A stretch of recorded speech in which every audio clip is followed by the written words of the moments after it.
2013년 2월 20일 레키트 시간입니다. 오늘은 마가복음 6장 30절에서 44절 오정일이 글을 통해서 말씀을 나누시도록 하겠습니다. 함께 듣는 참 함께 들어요.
아버지 감사합니다. 오늘 저희들이 또 하루를 시작합니다.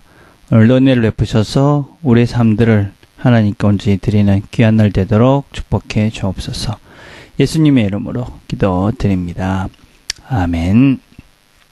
오늘 우리 같이 나눌 말씀은 마가복음 6장 30절에서 44절까지의 말씀입니다. 제가 봉독하도록 하겠습니다. 6장 30절입니다. 사도들이 예수께 모여 자기들이 행한 것과 가르친 것을 낱낱이 고하니 이르시되 너희는 따로 한적한 곳에 가서 잠깐 쉬어라 하시니 이는 오고 가는 사람이 많아 음식 먹을 겨를도 없습니다. 이에 배를 타고 따로 한적한 곳에 갈새 그들이 가는 것을 보고 많은 사람이 그들인 줄 안지라 모든 고을로부터 도보로 그곳에 달려와 그들보다 먼저 갔더라. 예수께서 나오사 큰 무리를 보시고 그 목자 없는 양 같음을 인하여 불쌍히 여기사 이에 여러 가지로 가르치시더라. 때가 저물어 가매 제자들이 예수께 나와 여쭤오되 이곳은 빈들이요 날도 저물어 가니 무리를 보내어 두루 촌과 마을로 가서 무엇을 사 먹게 하옵소서. 대답하여 이르시되 너희가 먹을 것을 주라 하시니 여쭤오되 우리가 가서 200데나리온의 떡을 사다 먹이리이까. 이르시되 너희에게 떡 몇 개가 있는지 가서 알아보라 하시니 알아보고 이르되 떡 5개와 물고기 2마리가 있더이다 하거늘 제자들에게 명하사 그 모든 사람에게 때를 지어 푸른 잔디 위에 앉게 하시니 때로 100명씩 혹은 또는 50명씩 앉은지라. 예수께서 떡 5개와 물고기 2마리를 가지사 하늘을 우러러 축사하시고 떡을 떼어 제자들에게 주어 사람들에게 나눠 주게 하시고 또 물고기 2마리도 모든 사람에게 나누심에 다 배불리 먹고 남은 떡 조각과 물고기를 12바구니에 차게 거두었으며 떡을 먹은 남자는 5,000명이었더라. 아멘. 오늘 말씀은 우리가 잘 알고 있는 오병이어의 말씀입니다. 물고기 2마리, 떡 5개를 가지고 5,000명을 먹이신 그런 이야기입니다. 오늘의 본문은 이 드물게 사복음서 모든 곳에서 다 같이 기록하고 있는 그런 이적의 이야기 중에 하나다 하고 할 수 있습니다. 오늘은 우리가 잘 알고 있는 내용이니까 우리가 2가지 정도만 생각을 해보려 합니다. 먼저 우리는 이 본문이 바로 이 헤롯에 의해서 죽음을 당한 이 세례 요한의 죽음 이후에 이 이야기가 연결되어져 있다라는 것을 한 번쯤은 생각할 볼 필요가 있다고 생각을 합니다. 어떤 면에서는 헤롯의 궁전에서 벌어졌던 그런 세상에 호화스럽고 또 진수성찬의 그런 음식들, 그러나 그 음식, 그 화려한 축제, 그런 모든 것들이 있었음에도 불구하고 그 잔치는 선지자를 죽이는 죽음의 잔치로 이야기가 마무리되고 있습니다. 아무리 좋은 잔치였지만 그 잔치가 생명을 앗아가는 잔치로 끝났다면 그것은 얼마나 불행하고 의미 없는 정말 비참한 잔치다라고 할 수 있습니다. 그럼에도 불구하고 이 예수님의 이 오병이어의 기사는 그곳에는 정말 아무것도 없는 들판에 먹을 것이 제대로 없는, 그리고 어떤 면에서 초라한 수많은 사람들이 모임이었습니다. 그러나 그곳에는 사람들이 함께함으로 하나님의 말씀을 통한 새로운 생명의 역사가 시작되는 생명의 들판의 이야기가 되어집니다. 어떤 면에서 2가지 다 잔치가 시작되어졌고 먹을 것이 있었고 그리고 거기에 하나님의 사람들이었습니다. 그런 한 장소에서는 죽음의 잔치로 끝을 맺는 반면에 한 곳에서는 생명의 잔치가 이어졌습니다. 우리는 어떤 삶을 살고 있는지 또 어떤 삶을 추구했는지 한번 생각할 필요가 있습니다. 이 땅에서 참으로 잘 먹고 잘 살고 화려하게 사는 그런 것들 속에는 어떤 면에서는 참 죽음의 잔치의 요소가 많은 것들이 있음을 우리가 알고 있습니다. 더 많이 가지고 더 많이 누리기 위해서 우리는 서로를 죽이고 죽는 그런 치열한 삶의 전쟁터 가운데 우리가 살아갑니다. 그래서 어떤 면에서는 우리는 삶을 살아가면서 이 죽음의 전쟁터 속에서 죽음의 잔치 속에서 살아가는 우리의 모습을 봅니다. 그러나 하나님 말씀이 있고 또 예수 그리스도가 있는 곳에는 생명과 축제의 마당이 벌어집니다.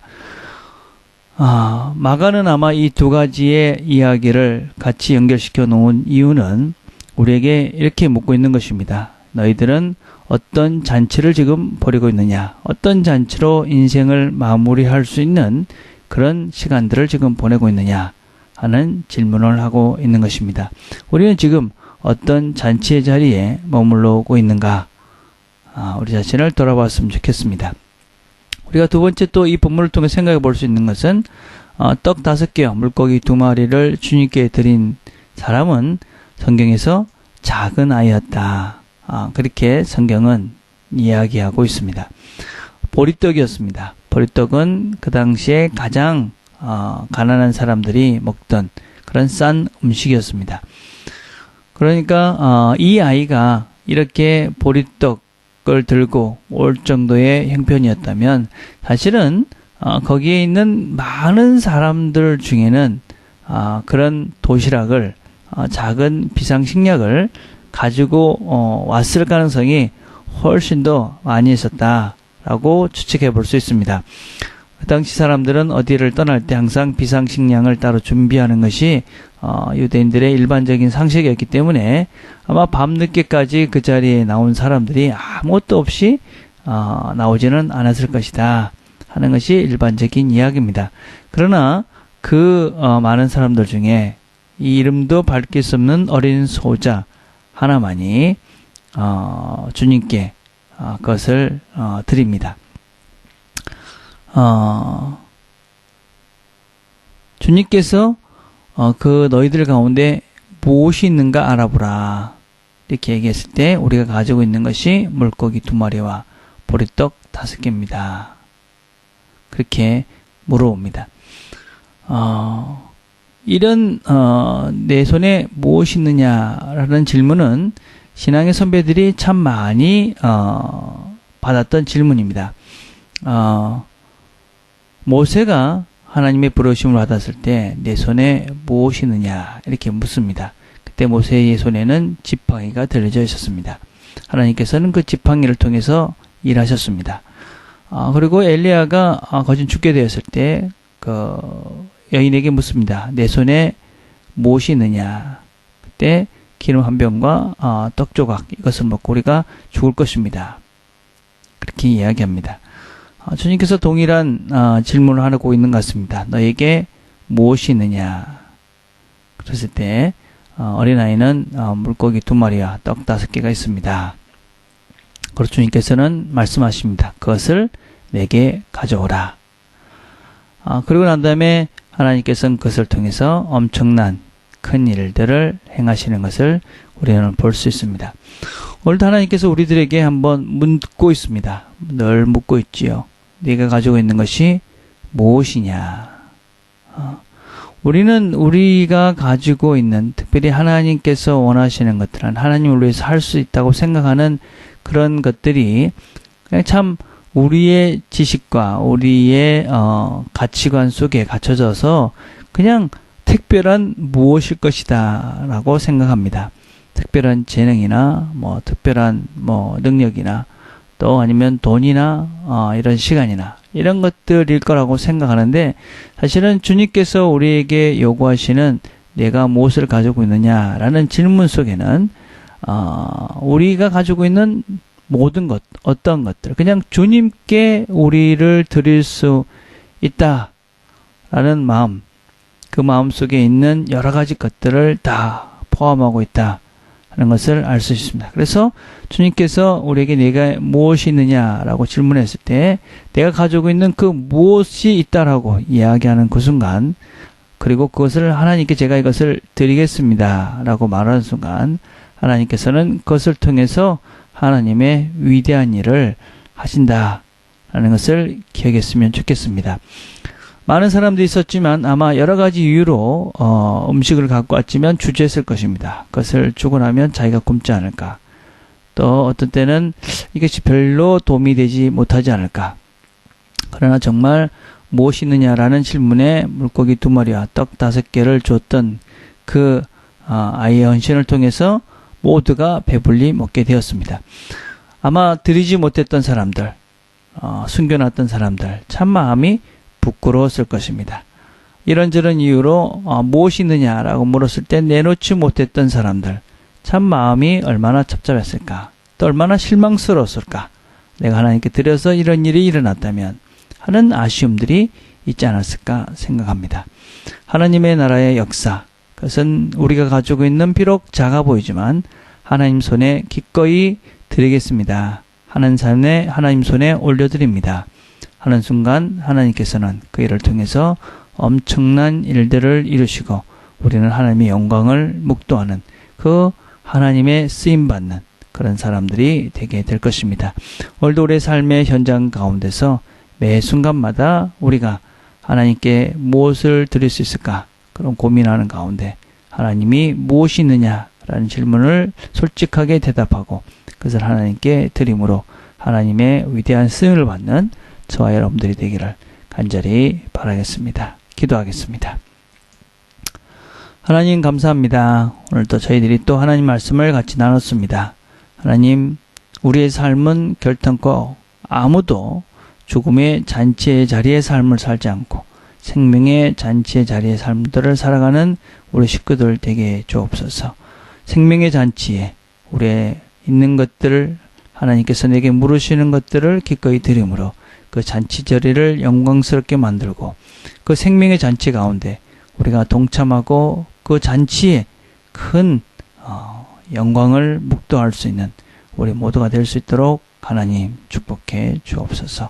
오늘도 우리 모두의 시간들마다 하나님 동행해 주시고 우리 자신들을 하나님께 기꺼이 드리는 시간 되도록 주님 축복해 주옵소서. 예수님의 이름으로 기도드립니다. 아멘. 오늘 우리가 같이 나눌 기도 제목은 수요일은 선교사님들을 위해서 기도하는 날입니다. 여러분 주변에 있는 선교사님들 생각하시면서 그렇게 기도했으면 좋겠습니다. 또 오늘은 우리 제자반 리더 준비반 모임들 하고 있습니다. 수요일인데 이 모임을 풍성케 해주십시오. 그렇게 기도했으면 좋겠습니다. 그리고 한 가지 더 생각을 해봅시다. 하나님이 원하시는데 내가 움켜쥐고 내놓지 못하고 있는 것은 무엇일까?